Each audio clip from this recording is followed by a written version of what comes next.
నాకు తెలిసి cinema world హిస్టరీలో ఎవరు చేయలేరు, చేయబోరు. కానీ ఈ సినిమాలో I think as a character చెప్తున్నాను, యాక్టర్గా ఆయన కాలుగోటి పనికిరాను నేను. యాజ్ అ క్యారెక్టర్ ఆయనకి లేని రాని అదృష్టం నాకు దీంట్లో వచ్చిందని నేను ఫీల్ అవుతున్నాను అండి. This is that kind of a character అండి, అటువంటి క్యారెక్టర్ అది. చాలా అంటే ఈ క్యారెక్టరు ఫస్ట్ హాఫ్కి సెకండ్ హాఫ్కి ఇంతకన్నా నేను చెప్తే వీళ్ళు ఇద్దరు వచ్చి కొడతారు వెనకాల నుంచి నన్ను. ఈ వేరియేషన్స్ ఏవైతే ఉన్నాయో అండి, ఐ థింక్ అది ఇంతకన్నా నేను ఈ నా క్యారెక్టర్ గురించి చెప్పలేను. కమల్ గారు కూడా చేయలేని లాంటి గొప్ప క్యారెక్టర్ ఇది. అంటే ఆయన యాక్టింగ్ పరంగా కాదు, క్యారెక్టర్ పరంగా ఆయన ఎప్పుడూ కూడా చేసి ఉండరు, అటువంటి గొప్ప క్యారెక్టర్ ఇది. సెకండ్, నాకు ఎప్పుడు నా కెరియర్లో చాలామంది యాక్టర్స్కి హిట్స్ ఉంటాయి, ఫ్లాప్స్ ఉంటాయి, ఫైన్. కానీ కొన్ని మైల్ స్టోన్ ఫిల్మ్స్ ఉంటాయి, లైక్ మనీ, అనగనగా ఒక రోజు. అలాంటి సినిమా మళ్ళీ వస్తే బాగుండు అని ఒక ఫీలింగ్.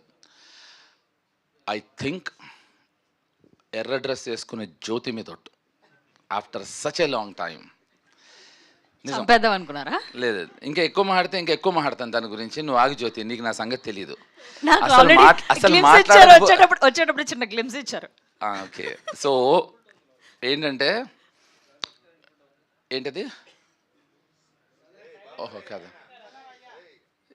జ్యోతి గురించి మాట్లాడుతున్నాను, అదేనా వినండి. ఎందుకయ్యా డిస్టర్బ్ చేస్తారు? GPS గురించి తర్వాత విందాం, జ్యోతి గురించి మాట్లాడదాం కొంచెంసేపు.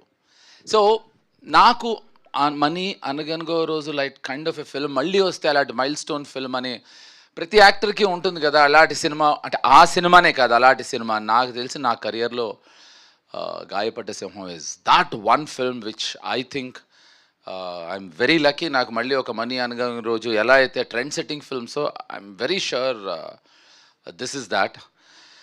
అండ్ ఈ సినిమాకి నేను actually first I have to say very few words about Pawan. ఈ సినిమాకి the man behind the film Gayapadda సింహానికి మన పవన్ సాధినేని. అతను ఈ సినిమాని కథ నచ్చి, కశ్యప్ నచ్చి, ఇప్పుడు మామూలుగా ఎవరైనా డైరెక్టరు తన అసిస్టెంట్స్నో, తనకు తెలిసిన వాళ్ళనో, తనకు కావాల్సిన వాళ్ళనో డైరెక్టర్స్ చేసుకోవటాలని అర్థం ఉంది. వీళ్ళిద్దరూ they just new each other. Kashyap talent నమ్మి పవను ఇది భుజాల మీద వేసుకుని మొదలెట్టాడు.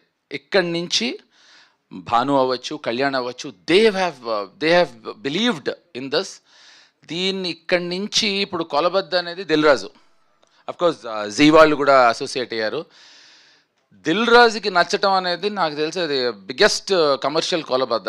సో ఇంతకు మించి నేను ఏం మాట్లాడినా నాకు తెలిసి ఇంకా మా వాళ్ళు ఒప్పుకోరు. సో ఎందుకంటే పవన్ పైగా ముందరే చెప్పాడు ఇందాక మాట్లాడింది బాగుందని.